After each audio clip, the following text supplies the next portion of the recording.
ગુજરાતની ભારતીય જનતા પાર્ટીની સરકારને આ રાજ્યની તિજોરી ઉપર ધૂંબો મારી દેવો અને કરોડો રૂપિયાની નુકસાનીમાં નાખી દેવી એના માટે સહજ છે.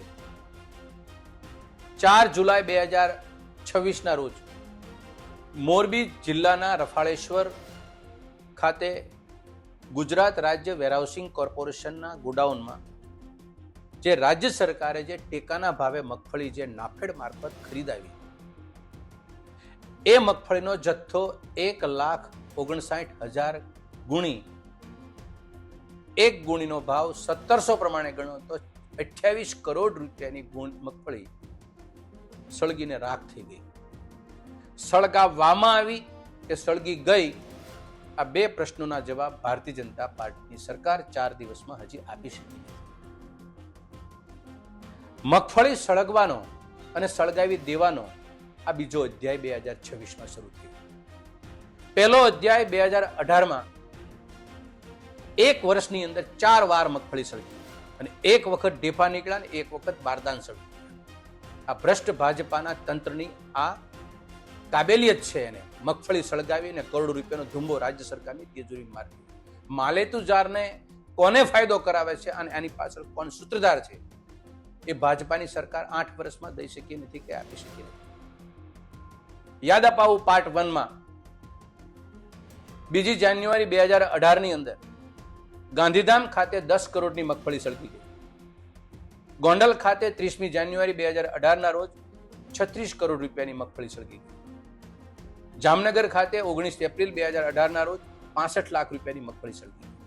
અને શાપર વેરાવળ રાજકોટ ખાતે 6 મે 2018ના રોજ લગભગ 4 કરોડ રૂપિયાની મગફળી સળગી ગઈ. આ તમામ મગફળી રાજ્ય સરકારે ખરીદાવી નાફેડના મારફત. ગોડાઉન હતા ગુજરાત રાજ્ય વેરહાઉસિંગ કોર્પોરેશનના અને એ લોકોની નિગરાનીમાં મગફળી સળગી રહી. આ કિસ્સાને લઈ રાજ્ય સરકારે, તત્કાલીન રૂપાણી સરકારે એક તપાસ સમિતિ SIT નિમી. DIG દીપાંકર ત્રિવેદીને એના નેતૃત્વમાં તપાસ થઈ. ઈશ્વર જાણે આ તપાસનું આજે શું થયું છે.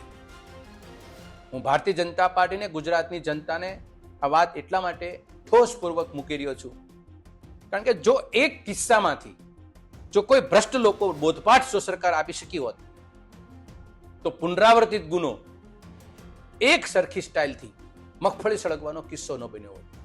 આજે મોરબીના રફાળેશ્વરમાં પડેલી મગફળી આજે બચી ગયેલી હોત.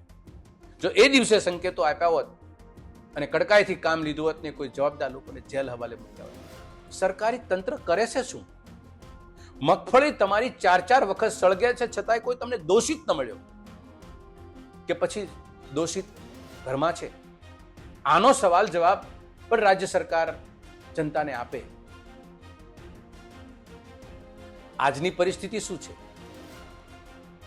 નાફેડ મારફત મગફળી ખરીદી, સંગ્રહ કર્યો, એની જવાબદારી સોંપી ગુજરાત રાજ્ય વેરહાઉસિંગ કોર્પોરેશનને, અને સરકાર એનો માઇલેજ લે છે, લાભ લે છે અને ટેકાના ભાવે મગફળી ખરીદીના વાતો કરે છે. પરંતુ રાજ્ય સરકારને નાફેડ, આ બંને એજન્સીઓને અમે સામાન્ય સવાલ પૂછીએ છીએ કે ગુજરાત રાજ્ય વેરહાઉસિંગ કોર્પોરેશન એ ગુજરાત સરકારનું એક PSU, એક સરકારી સાહસ ખાનગી કંપની. એ કંપની પાસે આજે 1100 ગોડાઉન પોતાના, 1500 ગોડાઉન ભાડા પેટેના, આ એનું માળખું છે. એ માળખામાં સરકારી એના કર્મચારીઓ 4 સુપરવાઇઝર, 3 પટ્ટાવાળા, ક્લાર્ક, વોચમેન ને મેનેજર એ આઉટસોર્સિંગથી ભરેલા. આટલા સ્ટાફ વચ્ચે આ વખતે ખરીદાયેલી મગફળી 2 કરોડ ને 85 લાખ ગુણી એની માતબર કિંમત થાય છે 4800 કરોડ રૂપિયાની. અવડો મોટો જથ્થો આ એટલા કર્મચારી વચ્ચે ગુજરાત રાજ્ય વેરહાઉસિંગ કોર્પોરેશનને સોંપવો એ કેટલો વ્યાજબી હતો? આ પરિસ્થિતિમાં તમારી મગફળી સુરક્ષિત રહી શકે ખરી? આવું ગણિત કોઈ ન બેઠું? રાજ્ય સરકારને ન બેઠું કે કરોડો રૂપિયાની મગફળીમાં એને ખુલ્લા ગોડાઉનો, ક્યારેક માથે છત નહીં, ચોકીદાર નહીં, ત્યાં આગળ CC કેમેરા નહીં, કોઈ પ્રકારની વ્યવસ્થા નહીં, અને જવાબ આવશે શું?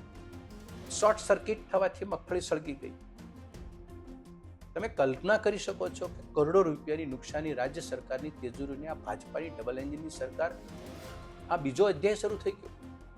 અને આ પરંપરાગત અને સિલસિલો અટકતો નથી, કારણ કે આ કોઈને ખબરદાર નથી કરતી. સરકાર કોણ જવાબદાર છે એને પનિશમેન્ટ નથી આપી શકતી, જેલ હવાલે મોકલી શકતી. ફરી ફરીને અન્નદાતાઓની સામે મારી અરજ છે અને સરકારને તો અમે કહી ચૂક્યા છીએ. ખરી હકીકતો તમારી સામે આવે છે કે અન્નદાતાઓ પાસેથી મગફળી ખરીદવી એ ભ્રષ્ટાચારના સંકેત આપવા માટેના, એના આફતમાંથી અવસરમાં પરિણામવા માટેની બાબત છે. ખેડૂત ક્યાંય નથી અંદર.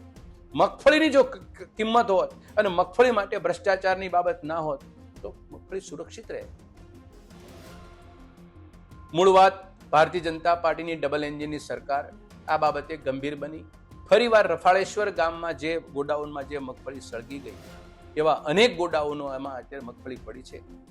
એ મગફળીને બચાવી હોય તો કડકાઈથી આવા તત્વોની સામે અને આ ભ્રષ્ટ લોકોની સામે કાર્યવાહી કરો, જેલ હવાલે મૂકો. અને જે ગુજરાત રાજ્ય વેરહાઉસિંગ કોર્પોરેશનની ક્ષમતા બહારની જવાબદારી તમે આપો છો, એમાંથી પણ તમે થોડી કટિબદ્ધતા કેળવો અને અભ્યાસ કરી અને એવા લોકોની સાથે સુરક્ષિત રીતે તમે એને મગફળી સચવાય એવા માહોલની અંદર અને એવી કેપેસિટીવાળી સંસ્થાઓને કે કંપનીઓને તમે આ મગફળી સાચવવાની જવાબદારી આપો. આભાર.